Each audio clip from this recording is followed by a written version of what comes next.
مفتی عبدالقوی صاحب کا نام چونکہ قوی ہے اس لیے قرآن نے کہا مسنا وثلاث وربع، اب 4 کا عدد پورا ہو گیا یعنی نکاح پورے ہو گئے۔ اب مفتی صاحب کی ایک تحقیق ہے قرآنی آیت کی صورت میں، فَمَسْتَمْتَعْتُمْ بِهِ مِنْهُنَّ فَآتُوهُنَّ أُجُورَهُنَّ، اس میں 4 کی پابندی نہیں ہے۔ یہ علماء اس آیت کو پڑھیں گے، سمجھیں گے، پھر قبلہ مفتی صاحب والی بات کی تحقیق کریں گے۔ السلام علیکم ورحمۃ اللہ وبرکاتہ۔ ناظرین، ایک ویڈیو آپ نے بھی شاید سنی ہوگی مفتی عبدالقوی کی، جس کے اندر وہ ایک کھج مارتا ہے اور کہتا ہے کہ مرد کے لیے 5 شادیاں بھی جائز ہیں۔ حالانکہ میری طبیعت صحیح نہیں تھی، بخار بھی تھا، لیکن یہ بات سنتے ہی مجھے بڑا افسوس ہوا کہ یہ وہ لوگ ہیں جن کو ہماری میڈیا نے اور لوگوں نے اس طرح سر پہ چڑھا دیا ہے کہ یہ آئے دن کوئی نہ کوئی بک کرتے رہتے ہیں دین کے خلاف، اسلام کے خلاف۔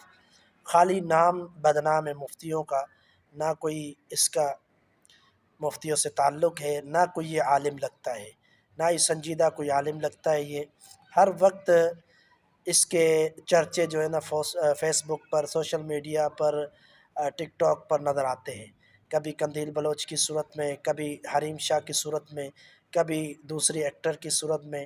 اب دیکھ رہے ہیں کہ وہ انڈیا کی جو معروف اداکار ہے ان کے بارے میں ان کی ویڈیو آئی کہ میں اس سے شادی کر رہا ہوں، یہ وہ۔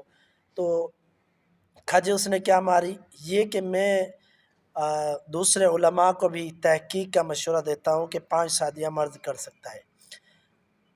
یہ بالکل ہی اپنی طرف سے من گھڑت اس نے بات کی ہے۔ حالانکہ میں تو حیران ہوں کہ ایک مفتی اپنے آپ کو کہلانے والا پوری امت کے اجماع کو کس طرح ٹھکرا سکتا ہے۔ نبی علیہ السلام کے دور میں، صحابہ اکرام کے دور میں، اسلاف کے دور میں کوئی ایسی مثال نہیں ملتی کہ کسی نے مرد کے لیے 5 شادیاں جائز قرار دی ہوں، یا کسی ائمہ میں سے، محدثین میں سے، صحابہ میں سے کسی نے 5 شادیاں زندگی میں کی ہوں بیک وقت۔ تو اگر آپ کی سیرت کو دیکھتے ہیں، آپ کی احادیث کو دیکھتے ہیں، سنن ابن ماجہ، جامع ترمذی، مسند احمد اور ابو داود، اسی طرح دیگر احادیث کی کتابیں، ان کے اندر مستند روایات موجود ہیں کہ صحابہ اکرام میں سے جو مسلمان ہوئے تھے، اللہ کے رسول صلی اللہ علیہ وسلم نے ان کی زیادہ بیویوں کو رکھنے سے منع فرما دیا تھا۔ مثال کے طور پر سیدنا قیس رضی اللہ تعالیٰ عنہ ہیں، وہ جب اسلام انہوں نے قبول کیا، ان کی 8 شادیاں تھیں زمانہ جاہلیت میں۔ نبی علیہ السلام نے ان سے فرمایا کہ اختر منہن اربعن، کہ آپ جو ہے ان میں سے 4 کو اختیار کر لیں، یعنی باقی کو آپ چھوڑ دیں، اسلام کی صورت میں آپ کے لیے اجازت نہیں ہے 8 کو رکھنا۔ اسی طرح غیلان ثقفی رضی اللہ تعالیٰ عنہ مسلمان ہوئے، نبی علیہ السلام نے ان سے بھی فرمایا کہ آپ کی 10 بیویاں ہیں، ان میں سے 4 رکھو اور 6 کو چھوڑ دو، ان کو طلاق دے دو۔ اب آپ اندازہ لگائیں کہ اللہ کے رسول صلی اللہ علیہ وسلم کے واضح فرامین موجود ہیں۔ یہ تو واضح طور پر اسلام کا، دین کا اور احادیث کا انکار ہے۔ اور پھر اگر قرآن مجید کی آیت کو دیکھیں، اللہ تعالیٰ نے واضح طور پر فرمایا ہے کہ مثنا و ثلاث و رباع، اللہ نے فرمایا کہ 2 کرو، 3 کرو، 4 کرو۔ اگر عدل انصاف کی طاقت نہیں رکھتے اور ان چاروں کو سنبھال نہیں سکتے تو پھر ایک ہی پر اکتفا کرو۔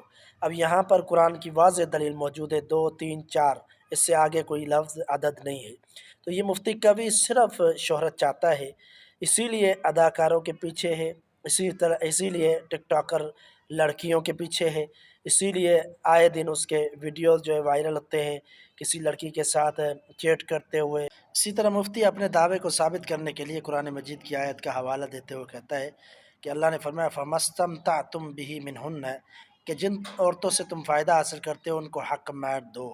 یعنی یہاں سے اس کا مقصد یہ ہے کہ کسی بھی عورت سے اجرت کے طور پر مل سکتے ہیں اور اس سے جو ہے نکاح کر سکتے ہیں، جس کو نکاح متع کہتے ہیں۔ حالانکہ نکاح متع حرام ہے، شروع اسلام میں جائز تھا، اور تمام محدثین کا، صحابہ اکرام کا بھی اس پر اتفاق ہے کہ خیبر کے موقع پر نبی علیہ السلام نے نکاح متع کو حرام قرار دے دیا تھا۔ تو جب یہ حرام ہے تو مفتی اپنے لیے دلیل بنانے کے لیے اس کو پیش کر رہا ہے۔ تو حق مہر دینا یقیناً اپنی بیوی جو 4 شادیاں ہیں، 3 ہیں، 2 ہیں یا 1 ہے، جو حقیقی بیوی ہے اس کو دینا فرض ہے، اس کا یہ ذکر ہو رہا ہے، نہ کہ یہ جو ہے نکاح متع کا ذکر ہو رہا ہے۔ تو صرف اپنا موقف ثابت کرنے کے لیے اور اپنے آپ کو مشہور کرنے کے لیے، شہرت حاصل کرنے کے لیے اس کا یہ بیان ہے۔ اللہ تعالیٰ ایسے مفتیوں سے عوام الناس کو بچائے اور عوام الناس کو ہدایت دے، توفیق دے کہ اس طرح کے مفتیوں سے نہ ملے اور نہ ہی ان کی باتوں پر عمل پیرا ہوں۔ اور آج تک میں نے نہیں دیکھا کہ اس کا کوئی وہ پروگرام ایسا ہوا ہو کہ دینی لحاظ سے اس کی علمیت کا پتہ چلا ہو۔ ہر وقت یہ کسی نہ کسی کھج، کسی نہ کسی بے وقوفانہ، احمقانہ کام کے اندر پکڑے جاتے ہیں، اور پھر کبھی یہ بھی نظر آتا ہے کہ عورتوں کے جھنڈ میں ڈنر کر رہے ہوتے ہیں۔ بہت ساری اس کی ویڈیو وائرل ہوئی ہے جس میں یہ ایسے مجھے محسوس ہوتا ہے کہ اس کا دماغی توازن ٹھیک نہیں ہے، اس کا دماغ کا علاج کرایا جائے۔ برائے کرم عوام الناس سے یہ اپیل ہے کہ اس کی جو بھی بات آپ سنیں اس کو آپ دین نہ سمجھیں، کیونکہ یہ ایک شو باز ہے، ایک نام کا مفتی ہے، اور اس کے پاس نہ کوئی دین ہے نہ علم ہے، دوسروں کو مشورہ دے رہا ہے، حالانکہ خود اجماع امت کا انکار کر رہا ہے، دوسروں کو مشورہ دے رہا ہے کہ وہ بھی تحقیق کرے۔ تو یہ بکواس ہے اور کچھ بھی نہیں ہے۔ اس لیے عوام الناس جب بھی اس کی کوئی بات سنیں، اس طرح کی جو متنازع بات ہو، تو اہل علم علماء سے رجوع کریں اور ان سے مسائل کا حل پوچھیں۔